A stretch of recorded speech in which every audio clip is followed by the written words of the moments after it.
நான் வந்து வெள்ளி செவ்வாய் சாமி கும்பிடுறேன், ஞாயிற்றுக்கிழமை கோவிலுக்கெல்லாம் போயிட்டு வரேன். இருந்தாலும் என்னுடைய காரியம் நிறைவேற மாட்டேங்குது 1. 2வது மகாலட்சுமி தாயார் என் வீட்டுக்கு வராங்களா, வரலையா? நீங்க சொல்ற மாரி அந்த பர்க்கத்து என் வீட்ல இருக்கா, இல்லையா? அப்படின்றது எனக்கு தெரியல. என்னால உணர முடியல அப்படின்ற மாரி ஃபீல் பண்ணி சொல்றாங்க. எதனால இந்த மாதிரி இருக்கு? இது வந்து பார்த்தீங்கன்னா, நான் சொல்ல போற விஷயம் வந்து ஒரு 50, 60 வருஷத்துக்கு முன்னாடி அது ரொம்ப சுத்தபத்தமா இருந்தாங்க. இப்போ அப்படியே காலங்கள் மாற மாற போற போக்குல சூழ்ண்டு போற மாரி போட்டு போயிட்டே இருக்காங்க. ஏன்னா வேகம். நான் எவ்வளோ சாமி கும்பிட்டாலும் சரி, என் வீட்டுக்கு லட்சுமி வர மாட்டேன்து. நான் விழுந்து விழுந்து தொழுவுறேன். எல்லா வக்த்தும் தொழுவுறேன். 5 வேள தொழுவுறேன். தஹஜ்ஜுத் தொழுவுறேன், தொழுவுறேன். எல்லாமே தொழுவுறேன். ஆனா எனக்கு பர்க்கத்தே வர மாட்டேன்து. ஏன் பை? அப்படின்னு ஒரு கேள்வி. பை நான் எவ்வளோ சாமி கும்பிட்றேன். நல்லா கேளுங்க. வீட்ல நீங்க கோயிலுக்கு போறது ஒரு பக்கம் இருக்கட்டும். வீட்ல சாமி கும்பிட்றீங்க. என்ன பண்ணுவீங்க? நார்மலா எந்திரிப்பீங்க, வீடு வாசல்லாம் பெருக்கிறீங்க, சுத்தம் பண்ணுவீங்க, எல்லாமே கழுவி கிழுவி போட்டு சாமி கும்பிடுவீங்க.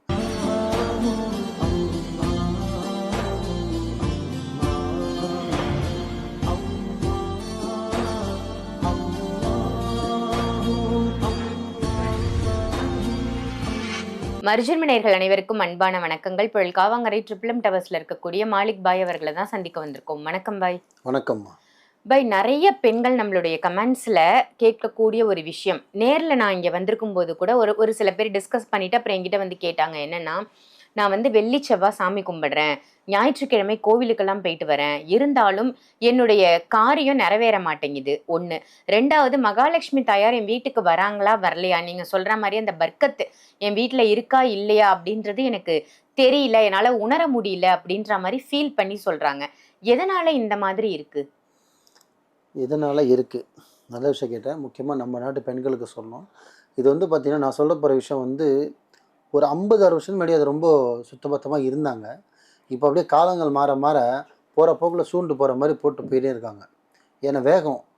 ஏன்னா டியூ கட்டணும் இல்லையா? அதனால ஓடுறாங்க அவங்க எல்லாமே. இதான் உண்மை.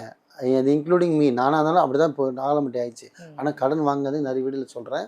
அது ஒரு பக்கம் இருக்கட்டும். நான் எவ்வளோ சாமி கும்பிட்டாலும் சரி, என் வீட்டுக்கு லட்சுமி வர மாட்டேன்து.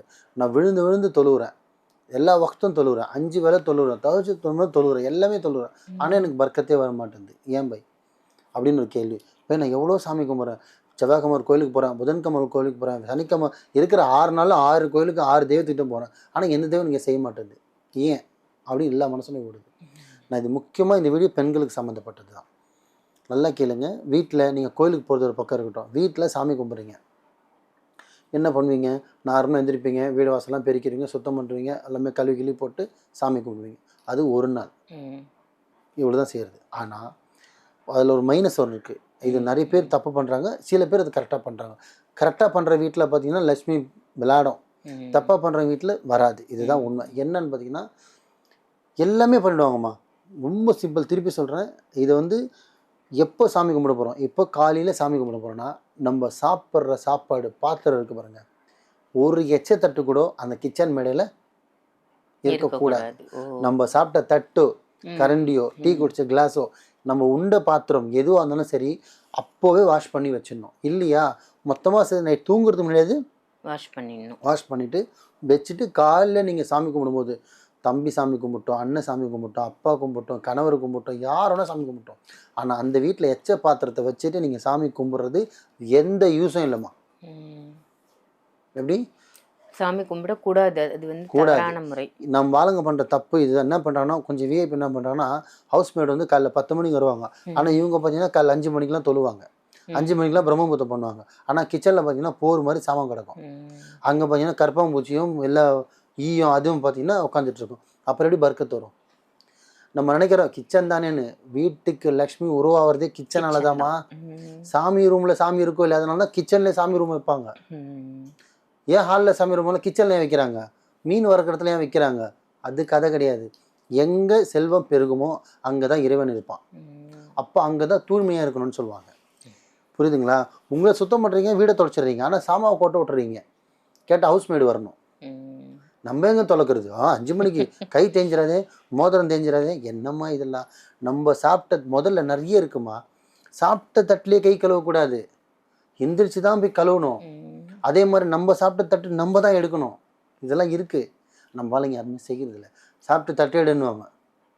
அதுவும் ஆம்பளைங்க இருக்காங்க பார்த்தீங்களா, பொண்டாட்டி தான் தட்டு எடுக்கணும். நம்ம ஏன் தட்டு எடுக்கணும்? அவன் ஏஞ்சி கை கழுவான், ஆனால் தட்டு எடுக்க மாட்டான். நம்ம தட்டை நம்ம சுமையை நம்ம தான் தீர்க்கணும். கை சாப்பிட்ட தட்டின்னு கை கழுவிட்டா அது எப்படி சாப்பாடு இறங்கும்?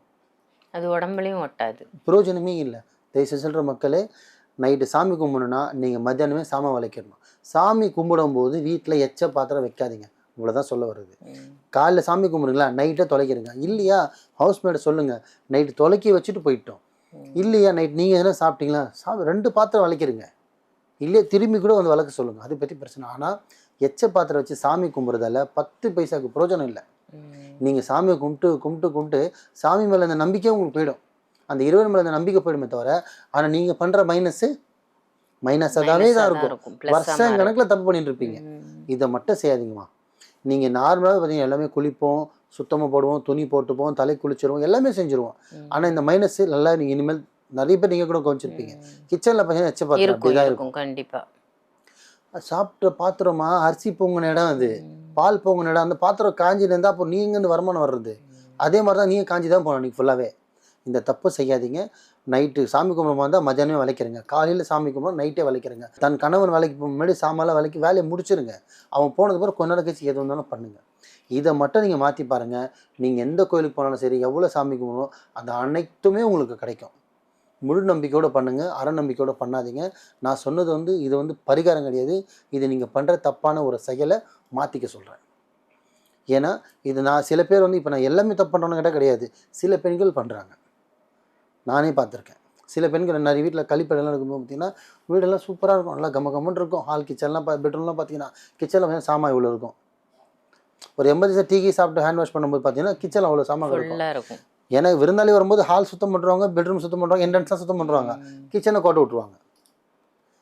கிச்சன்ன்றது ரொம்ப முக்கியமான விஷயம், இம்பார்ட்டன்டான விஷயம். அதனால் வீட்டுக்கு மருமகள் வந்தாலே முதல்ல போகக்கூடிய இடம் எங்கே? பூஜை அறைக்கு அடுத்தது கிச்சனுக்கு தான் கூப்பிட்டு போவாங்க. ஏன்னா அது அவங்களோட வீடு இடமே அதுதான். அதுக்குன்னு பெண்கள் சமைக்க தான் பிறந்திருக்காங்கன்னு நான் சொல்கிறேன்ல, தப்பாக புரிஞ்சுக்காதீங்க. அந்த பெண்களுக்கான ஒரு முதல் இடமே அதுதான். புரியுதுங்களா? ஸோ முழு நம்பிக்கையோடு பண்ணுங்கள், அறநம்பிக்கையோடு பண்ணாதீங்க. நான் போகிற அனைத்து வீடியோவும் சரி, உங்களுக்கான செல்ஃபிஸுக்காக நான் வீடியோ போடல. என்னை நம்பி இருக்கிறவங்களும் சரி, இல்லை என்னை வீடியோ பார்க்குறவங்களும் சரி, நல்லா இருக்கணுன்ற எண்ணத்துக்காக போடுறேன். நான் சம்பாதிக்கணும் 1000 வகையில் சம்பாதிக்கலாம். ஏன் மக்களுக்கு நான் ஒரு விஷயம் சொல்லணும்னா, வளரணுன்னா நம்மளை மாற்றிக்கணும். அப்போ நம்மளை மாற்றிக்கிட்டால் நம்ம வளர்ந்துருவோம். இவ்வளோ தான் வித்தியாசம். அதை மாற்றுறதுக்கு தான் கத்தினுக்காரங்க பல வருஷமாக. இப்போ தான் கொஞ்சம் பேர் வந்திருக்கீங்க, இன்னும் கொஞ்சம் பேர் வாங்க. வீடியோ ஷேர் பண்ணிவிட்டு நிறைய பேருக்கு நீங்கள் ஒரு மாற்றுறீங்களா, நீங்கள் நல்லா வரீங்களா, அடுத்து அவங்களுக்கு ஷேர் பண்ணுங்கள். அவங்களும் அதை பார்த்து கொஞ்சம் மாறட்டும். அப்போ அந்த கிரெடிட் உங்களுக்கும் கிடைக்கும். நல்லதே நினைங்க, நல்லதே செய்யுங்க, நல்லதே நடக்கும். இன்ஷா அல்லாஹ். சூப்பர் பாய், ரொம்ப சிறப்பாக சொன்னீங்க. எதனால நம்மளுடைய வேண்டுதல் நிறைவேறலை, நம்மளோட ஆசை நடக்கலை அப்படிங்கிறதுக்கு ஒரு சின்ன எளிய முறை தான். நம்ம வீட்டில் மாற்றினோம் அப்படின்னா அது நிச்சயமாக நடக்கும் அப்படின்னு ரொம்ப சிறப்பான தகவல். நன்றி பாய். நன்றிம்மா.